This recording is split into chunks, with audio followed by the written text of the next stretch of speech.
భార్గవి అని అమ్మాయి teacher Saint marks Pamuru స్కూల్లో టీచర్గా పనిచేస్తుంది. ఆ అమ్మాయి ఉంటుంది ఇంట్లోనే ఐవర్పల్లి విలేజ్ ఇంట్లోనే మీద వాళ్ళ తల్లిదండ్రుల దగ్గర నుంచి ఫిర్యాదు తీసుకుని కేసు రిజిస్టర్ పామూరు ఎస్ఐ గారు కేసు రిజిస్టర్ చేశారు.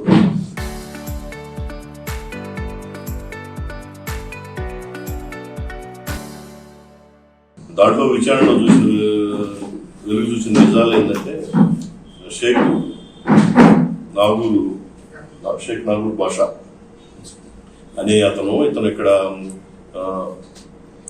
వెహికల్స్కి సీట్స్ కవర్స్ అవి స్టిచ్చింగ్ చేస్తూ ఉంటాడు. ఇతని పిల్లలు వచ్చి సెయింట్ మార్క్స్ స్కూల్లో చదువుతారు. స్కూల్ పిల్లల విషయం మాట్లాడే విషయమే వీళ్ళిద్దరికి పరిచయం ఏర్పడింది. ఆ పరిచయం సన్నిహితంగా కూడా ఏర్పడింది. ఆ సన్నిహిత సంబంధం విషయంలో ఇప్పుడు ఉన్నటువంటి లేటెస్ట్ టెక్నాలజీ వీడియో కాల్స్ కానీ ఆడియో కాల్స్ కానీ ఇవన్నీ చేసుకోవటం, వాళ్ళిద్దరూ సన్నిహితంగా ఉండటం ఇలా జరిగింది. దీనిలో ఏం చేశారంటే ఈ ముద్దాయి అయినటువంటి షేక్ నాగూర్ వీడియో రికార్డింగ్ చేశాడు. అది అవతల విక్టిమ్ అయినటువంటి అమ్మాయి డిసీజ్డ్ చనిపోయినటువంటి అమ్మాయికి తెలియదు. ఇవన్నీ తెలియకుండా రికార్డ్ చేయడం జరిగింది. ఇవి తర్వాత ఈ రికార్డింగ్ అడ్డం పెట్టుకుని అతను సన్నిహిత సంబంధం ఇంకా కంటిన్యూగా కొనసాగిద్దామని చెప్పి ఈ అమ్మాయి మీద ప్రెషర్ చేయడం జరిగింది. ఆ అమ్మాయి అన్మ్యారీడ్.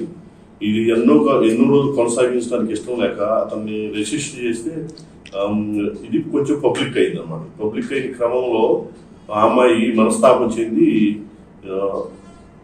4వ తారీఖు సాయంత్రం 5ంటికి తల్లిదండ్రులు తండ్రి పొలం తల్లి బయట ఉన్నప్పుడు ఇంట్లో చేసుకున్నారు. నిన్న పామూరు ఎస్ఐ గారు ఇతన్ని కదుపూర్ రోడ్ జంక్షన్లో ముద్దాయిని అదుపులోకి తీసుకొని అతని దగ్గర నుంచి చరవాణి కూడా సీజ్ చేయడం జరిగింది.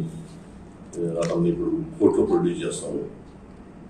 ఇంకా అసలు జనరల్గా విషయం ఏంటంటే ఇప్పుడు నవీన కాలంలో టెక్నాలజీ చాలా స్పీడ్గా డెవలప్ అవుతాము. దాన్ని మనం మంచిగా వాడుకోవాలి. దానికి సంబంధించి ఏదన్నా విషయాలు బ్యాడ్ అంటే మనకి హాని జరగడానికి కూడా చాలా విషయాలు ఉంటాయి. జనరల్గా ఇవి మన ఫోన్ మన అకౌంట్స్ అన్నీ ఉండటం, సైబర్ క్రైమ్స్ జరగటం కానీ ఇలాంటివి ఉంటాయి. ఇలాంటి వీడియో చాటింగ్స్ ఇవి కూడా మనం ప్రైవసీ అనుకున్నంత వరకే ఉంటుంది.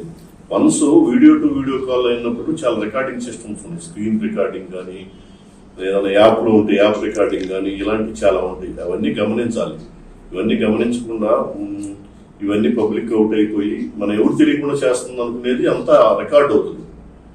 ఇప్పుడు ఉన్నటువంటి టెక్నాలజీని గమనించాలి అందరూ. ఏదన్నా మంచి యాప్స్ ఉంటాయి, స్నాప్చాట్ కానీ వైమియో కానీ ఇలాంటి ఉంటాయి, స్క్రీన్ రికార్డింగ్ కానీ ఇలాంటివి కాకుండా ఉంటాయి. ఇలాంటి జాగ్రత్తలు తీసుకోవాలి. ఏదైనా కానీ ప్రైవసీ అనేది చాలా ఇంపార్టెంట్. ఎవరి ఇష్ట ప్రకారం వాళ్ళు ప్రవర్తిస్తూ ఉంటాం. దాన్ని తగు జాగ్రత్తతో మెలుకులతో చేసుకోవాలి. అవి చేసుకోకుండా కమ్యూనికేషన్ సిస్టమ్స్ అవైలబుల్ ఉన్నాయని విశృంఖలంగా పర్సనల్ డిజైర్స్ని ఎక్స్ప్లోర్ చేసుకోవటం, రికార్డింగ్ చేసుకోవటం, అవి బయటపడితే ఆత్మహత్యలు చేసుకోవడం ఇవంతా కొంచెం మన సొసైటీకి కొంచెం ప్రాబ్లంగా ఉంది. కాబట్టి అందరూ ఇవన్నీ గమనించి ప్రాణాల మీదకి సంసారాలు నాశనం కాకుండా, బ్లాక్మెయిల్ గురి కాకుండా ఆర్థికంగా కానీ ఇవన్నీ కానీ గుర్తుంచుకోవాల్సింది.